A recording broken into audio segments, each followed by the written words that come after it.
Capítulo 27. Métodos de interpretação do direito. Sumário 158.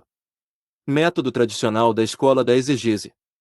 159. Método histórico evolutivo. 160. Alívio e investigação 158. Método tradicional da escola da exegese. 159. Método histórico evolutivo. Científica do direito. 161. A corrente do direito livre. 158. Método tradicional da escola da exegese.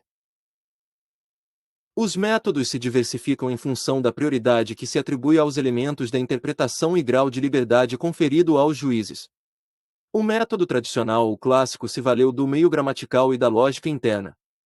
Foi adotado pela chamada escola da exegese, que se formou na França, no início do século XIX. O pensamento predominante da escola era codicista, de supervalorização do código. Pensavam os seus adeptos que o código encerrava todo o direito. Não haveria qualquer outra fonte jurídica.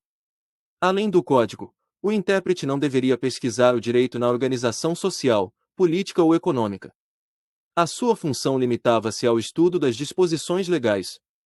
Em seu teor, o código era considerado absoluto, com regras para qualquer problema social. Nada havia, no social, que houvesse escapado à previsão do legislador. O código não apresentava lacunas. Laure afirmou que os códigos nada deixavam ao arbítrio do intérprete, e o direito estava escrito nos textos autênticos. Para Desmolombe, o lema era os textos acima de tudo. Aubre sentenciou, toda a lei, mas nada além da lei. Estas exclamações dão bem a medida do apego ao código e da rejeição às outras fontes vivas do direito. A ideia norteadora da escola da exegese foi sintetizada por F. Lauren, um de seus corifeus: se uma teoria não tem as suas raízes nos textos, nem no espírito da lei, deve ser rejeitada. Ao contrário, será jurídica se expressa na letra da lei e nos trabalhos preparatórios.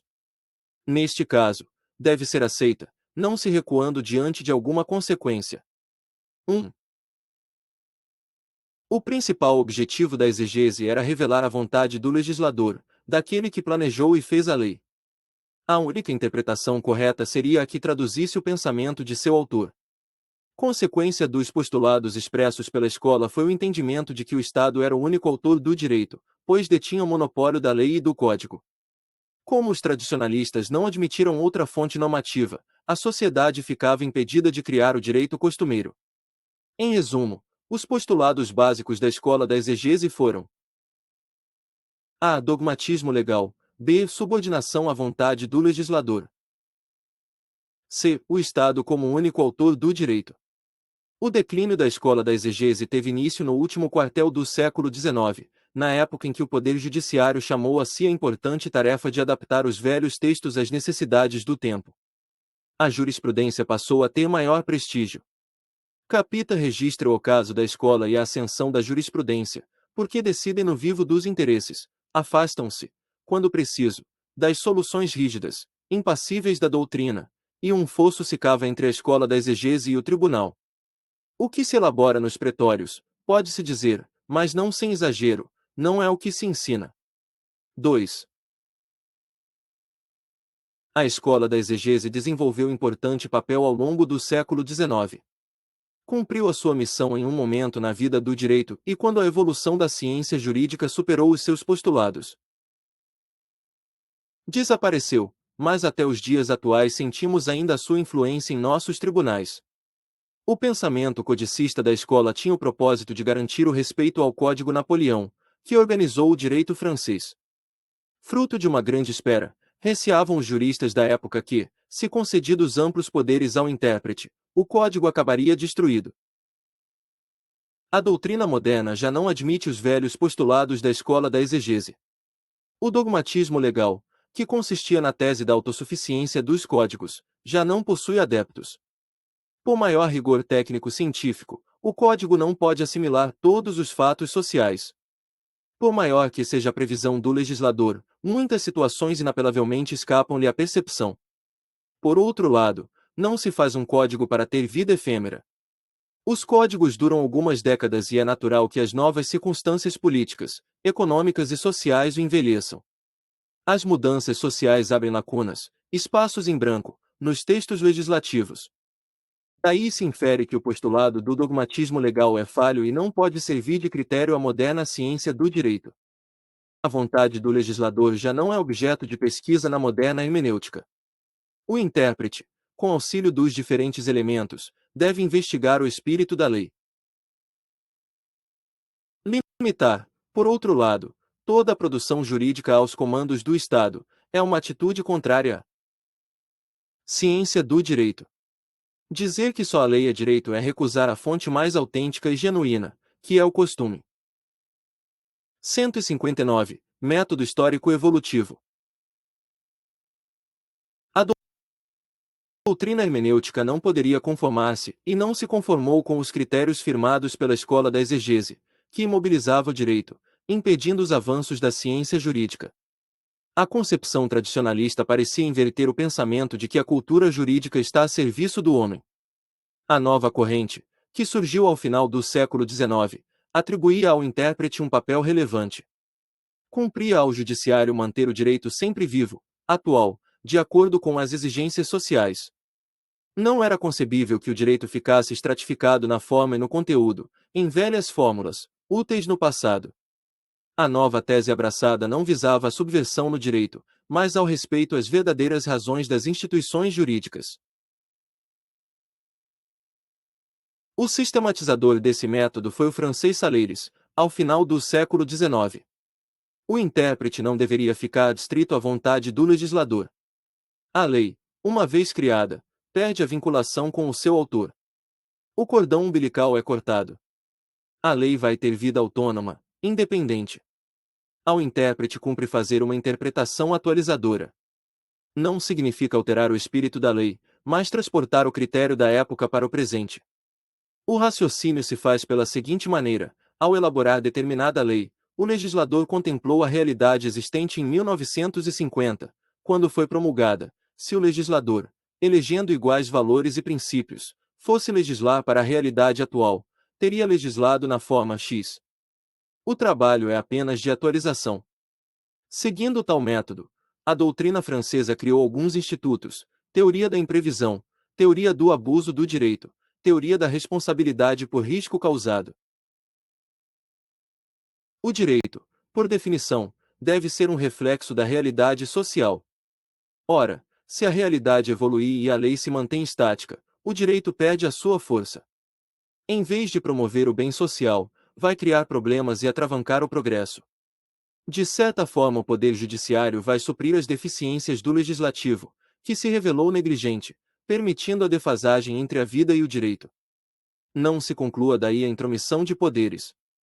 O judiciário, assim procedendo, não cria o direito, apenas revela novos aspectos de uma lei antiga. Apesar de sua flagrante vantagem sobre o método tradicional, não se pode considerar o histórico evolutivo isento de falhas. Enquanto orienta os processos de interpretação atualizada, satisfaz os interesses da ciência do direito. A deficiência dele é não apresentar soluções para o caso de lacunas da lei. Como se atualizar uma lei inexistente? O método, portanto, é incompleto. 160. A livre investigação científica do direito. 160.1 Aspectos gerais. A teoria da interpretação logrou um grande progresso com a livre investigação científica do direito, concepção do jurista francês François Gene, do final do século XIX. Gene admitia alguns pontos doutrinários da escola da exegese e rejeitava outros. Aceitava que o intérprete deveria pesquisar a vontade do legislador, não concordou com a tese de que a lei fosse a única fonte formal do direito, não admitia a infalibilidade do código, reconheceu que as leis apresentavam lacunas e apontou um processo para preenchimento delas. Por princípio de segurança jurídica, o intérprete não estaria autorizado a substituir a vontade do legislador por qualquer outra. A evolução conceptual dos textos poderia ocorrer em relação a noções variáveis por natureza, como a de ordem pública e de bons costumes. Para isso, o aplicador do direito teria que consultar os fatos da sua época e não os do momento da elaboração da lei. Jane não concordou com a separação entre a interpretação gramatical e a lógica, pois uma implicaria necessariamente a outra, dada a interdependência. A separação que poderia ser feita seria a da interpretação que utiliza a fórmula do texto e a que emprega elementos extracódigo. Considerou relevante o papel da lógica para o processo de interpretação. Na pesquisa da mens legislatoris, o intérprete não depara com a casuística, mas com uma linguagem ampla, genérica. A lógica se revela útil na averiguação do alcance das regras jurídicas. Para descobrir a intenção do legislador, o intérprete terá que realizar a pesquisa da ratio legis e da ocasio legis. Inicialmente deve verificar as circunstâncias sociais, econômicas, morais, para as quais a lei foi formulada, bem assim o meio social em que a lei se originou, a ocasião em que foi criada. Jane atribuiu aos trabalhos preparatórios apenas um valor relativo. Em todas as fases do processo de interpretação, o exegeta deve estar sempre guiado pelo interesse em descobrir a vontade do legislador. Não admitia que se considerassem as vontades presumidas daquela fonte. Quando houvesse lacuna, o intérprete deveria recorrer à analogia e aos costumes. Quanto a estes, admitiu apenas o praeter legem. 160.2 A livre investigação científica. O método se denomina livre, porque o intérprete não fica condicionado às fontes formais do direito, e científico, porque a solução se funda em critérios objetivos, baseados na organização social.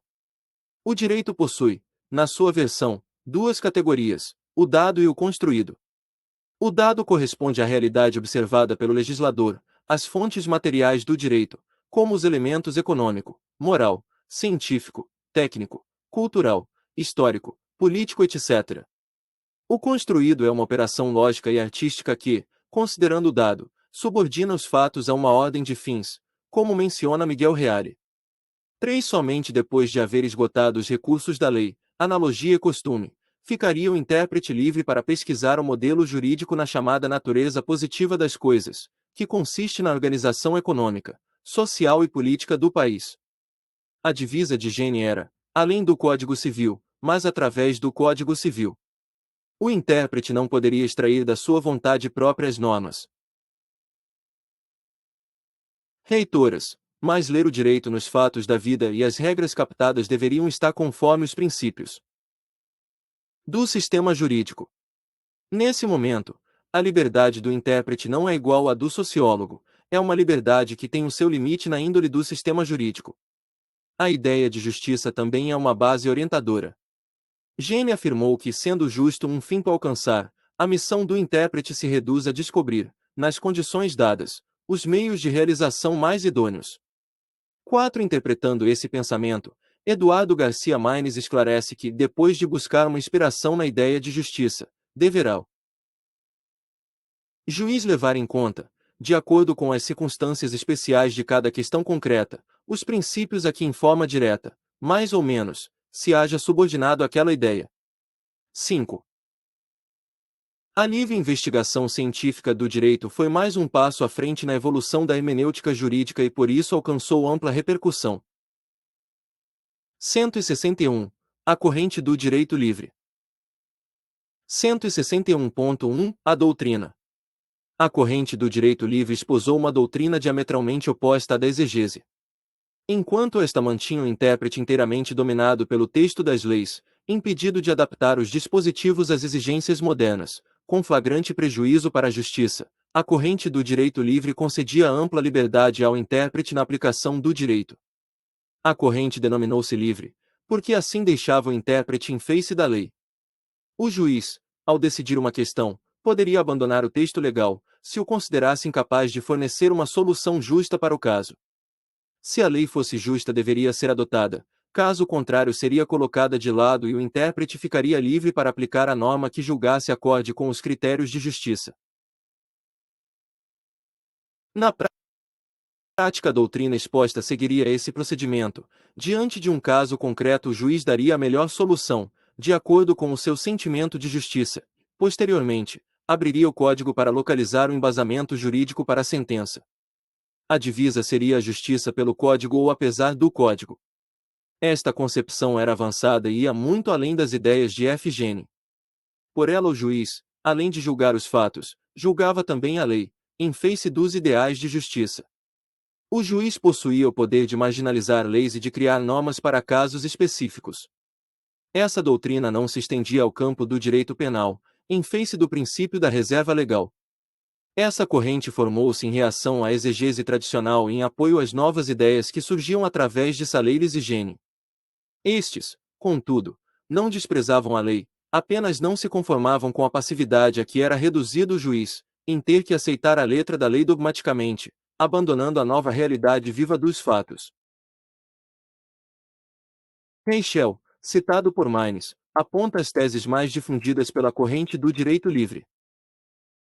A. Repúdio à doutrina da suficiência absoluta da lei. B. Afirmação de que o juiz deve realizar, precisamente pela insuficiência dos textos, um labor pessoal e criador. C. Tese de que a função do julgador há de aproximar-se cada vez mais à atividade legislativa. 6. 161.2 Principais adeptos. No desenvolvimento da doutrina do direito livre, os autores distinguem três fases, com a primeira abrangendo o pensamento de diversos juristas, entre 1840 e 1900, denominados precursores e que se distinguiam mais pelos ataques à tese da plenitude hermética da ordem jurídica. Destacaram-se, sob Derburg, Adix, Bullo, Stamp, Becker, Kohler, Steinbach, Wundt e Dans. De um modo geral, defenderam a necessidade de se admitir, para o juiz, uma atividade menos dependente da lei e que se baseasse no estudo dos fatos, de acordo com as exigências da lógica. A segunda fase corresponde a uma organização das ideias, iniciando-se com o século XX e terminando 6 anos após. Nessa etapa, destaca-se o jurista austríaco Eugen Ehrlich, que admitiu, em sua obra Livre Determinação do Direito e Ciência Jurídica Livre, 1903, a liberdade do juiz na hipótese da falta de norma escrita ou costumeira. A atividade criadora do juiz se manifestaria apenas para eter legem. Destacaram-se, ainda, Zitelmann, Mayer, Radrush, Wurzel, Serberg e Miller-Esbach. Enquanto na segunda fase o pensamento ainda se revela moderado, atinge seu clímax de radicalização em 1906, na terceira fase, com a obra Luta pela Ciência do Direito, de Kantorowicz, que se apresentou com pseudônimo Gnaeus Flavius, na qual compara o direito livre a uma espécie de direito natural rejuvenescido. O juiz deveria atuar, afirmava o autor alemão, em função da justiça, do direito justo e para isso poderia basear-se na lei ou fora da lei. O intérprete deveria desprezar os textos quando estes não favorecessem os ideais da justiça, inspirando-se, então, nos dados sociológicos, de preferência, e orientado pela sua consciência jurídica. Manifestação mais recente do direito livre é a ideia do uso alternativo do direito ou direito alternativo, vê item 60, nota 21, e item 93. Os alternativistas se orientam pela ideia de justiça a ser aplicada, sobretudo, nas relações econômicas, objetivando pelo menos a amenizar o desequilíbrio entre as classes sociais, impedindo que a lei seja instrumento de satisfação dos mais fortes. 161.3 Crítica à doutrina. A virtude da corrente do direito livre foi propugnar pela justiça, que funcionaria como farol para os aplicadores do direito. Falharam os corifeus dessa corrente, quanto aos meios adotados para a realização da justiça. Ao defenderem a tese da justiça, dentro ou fora da lei, desprezaram o valor segurança, que é de importância capital no direito. Se este dependesse da subjetividade do juiz, a ordem jurídica deixaria de ser um todo definido e perderia a sua unicidade. A segurança jurídica não exige, porém, o imobilismo do direito, nem a submissão à literalidade da lei. O que não comporta é a incerteza jurídica, a improvisação, caprichos do judiciário. Bibliografia principal. Ordem